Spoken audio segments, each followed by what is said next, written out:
ಇನ್ನು ಆತ ವಿನಯ್ ಕುಲಕರ್ಣಿ ಜೈಲು ಸೇರ್ತಾ ಇದ್ದಂತೆ ಕೈ ಕಮಲದ ಮಧ್ಯೆ ಫೈಟ್ ತಾರಕಕ್ಕೇರಿದೆ. ಸತ್ಯಕ್ಕೆ ಜಯ ಸಿಕ್ಕಿದೆ ಅಂತ ಬಿಜೆಪಿ ಹೇಳ್ತಾ ಇದೆ. ಆದ್ರೆ ಇಲ್ಲ, ಇದು ಷಡ್ಯಂತ್ರ ಅಂತ ಕುಲಕರ್ಣಿ ಫ್ಯಾನ್ಸ್ ಪ್ರತಿಭಟನೆ ಮಾಡಿದ್ದಾರೆ. ಧಾರವಾಡದಲ್ಲಿ ವಿನಯ್ ಕುಲಕರ್ಣಿ ಅವರ ಬೆಂಬಲಿಗರು ಸಿಡಿದೆದ್ದಿದ್ದಾರೆ. ರಾಜ್ಯ ಬಿಜೆಪಿ ಪೋಸ್ಟ್ ಅನ್ನ ಖಂಡಿಸಿ ಅಭಿಮಾನಿಗಳು ಪ್ರತಿಭಟನೆಯನ್ನ ಮಾಡಿದ್ದಾರೆ.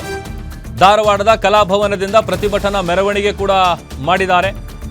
ಆ ಮೂಲಕ ಇದು ಷಡ್ಯಂತ್ರದ ರೂವಾರಿಗಳಿಗೆ ಧಿಕ್ಕಾರ ಅಂತ ಘೋಷಣೆಗಳನ್ನ ಕೂಗಿ ಆಕ್ರೋಶ ಹೊರಹಾಕಿದ್ದಾರೆ.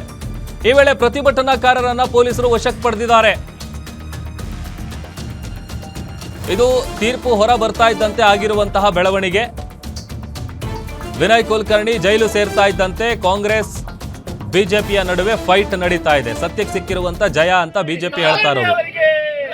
ಅದನ್ನ ಖಂಡಿಸಿ ಇದು ಷಡ್ಯಂತ್ರ ಅಂತೇಳಿ ವಿನಯ್ ಕುಲಕರ್ಣಿ ಅವರ ಬೆಂಬಲಿಗರು ಬ್ಯಾನರ್ ಅನ್ನು ಹಿಡ್ಕೊಂಡು ಪ್ರತಿಭಟನೆಯನ್ನ ಮಾಡಿದ್ದಾರೆ.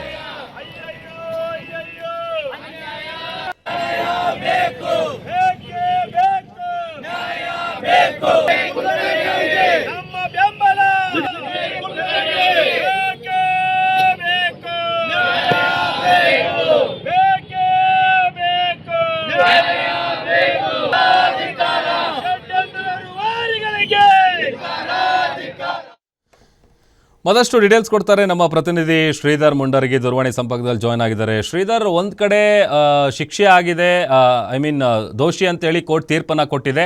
ನಾಳೆ ಶಿಕ್ಷೆ ಪ್ರಮಾಣ ಪ್ರಕಟ ಆಗುತ್ತೆ. ಇದರ ಬೆನ್ನಲ್ಲೇನೆ ವಿನಯ್ ಕುಲಕರ್ಣಿ ಅವರ ಅಭಿಮಾನಿಗಳು ಪ್ರತಿಭಟನೆ ಮಾಡಿದಾರಲ್ಲ, ಏನ್ ಕತೆ? ಪ್ರಭು, ಈಗಾಗಲೇ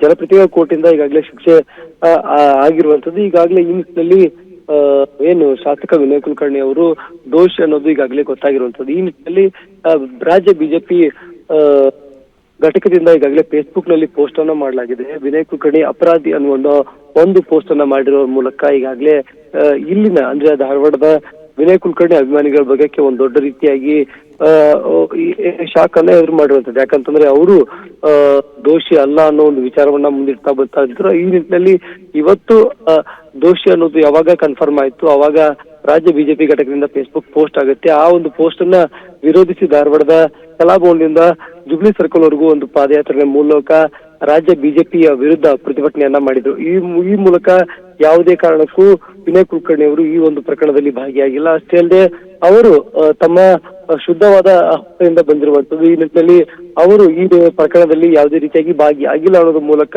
ಅಷ್ಟೇ ಅಲ್ಲದೆ ಬಿಜೆಪಿಯ ವಿರುದ್ಧ ಘೋಷಣೆಯನ್ನು ಕೂಗುವ ಮೂಲಕ ಅವರು ಪ್ರತಿಭಟನೆಯನ್ನ ಮಾಡಿದ್ರು. ಈ ನಿಟ್ಟಿನಲ್ಲಿ ಹಲವಾರು ವರ್ಷಗಳಿಂದ ಕೂಡ ಕೇಸ್ ದಾಖಲು ಆಗಿರುವಂತದ್ದು. ಹೀಗಾಗಿ ಯಾವುದೇ ಪ್ರಕರಣವನ್ನ ಮಾಡುವಂತ ಹಿನ್ನೆಲೆಯಲ್ಲಿ ಇದು ರಾಜಕೀಯವಾಗಿ ಆಗಿರುವಂತದ್ದು. ಇದು ಯಾವುದೇ ರೀತಿಯಾಗಿ ಅಂದ್ರೆ ವಿನಯ್ ಕುಲಕರ್ಣಿಯ ವಿರುದ್ಧವಾಗಿ ಇದೊಂದು ಷಡ್ಯಂತ್ರ ಅನ್ನುವೊಂದು ಮೂಲಕ ಕಾಂಗ್ರೆಸ್ ನಾಯಕರು ಬಿಜೆಪಿ ವಿರುದ್ಧ ಹರಿಯಾಗಿರುವಂತದ್ದು. ಪ್ರಭು, ಓಕೆ, ಥ್ಯಾಂಕ್ ಯು ಶ್ರೀಧರ್.